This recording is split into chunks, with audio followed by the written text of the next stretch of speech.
knew him really from childhood, and then we played in the Irish team together, in many Irish teams.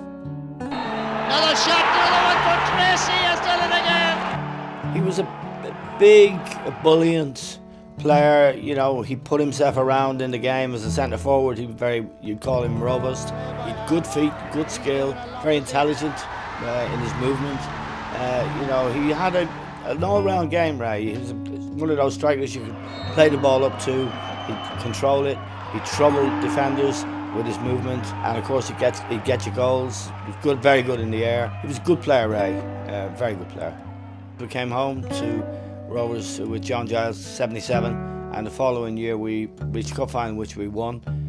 We beat Sligo 1-0, and Ray scored a penalty. One of the happy days, and we went out and had a sing-song. So we had happy memories on the pitch and very happy memories off the pitch, most of which Ray was responsible for. He went into management and won the league with Rovers. I think our football deserved to win the league, and I'm glad to prove that decent football can win the League of Ireland. How are you, Mick? Just a visa, your £5 note here. If anybody has an English passport, it's £10. That's serious. He had a very successful time as a travel agent.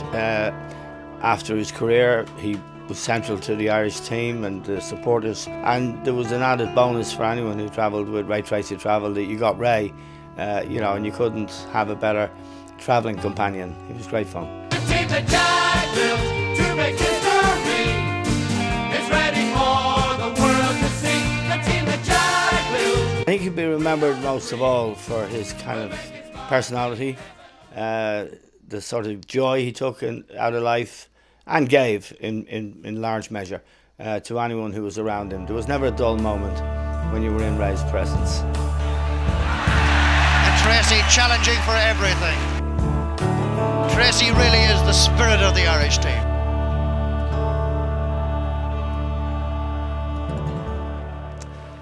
Yes, Eamon, just one of many, many football men who remember Ray with great fondness. And Brian, you knew him through his league time at Shamrock Rovers, but you also knew him while you were in the Irish job.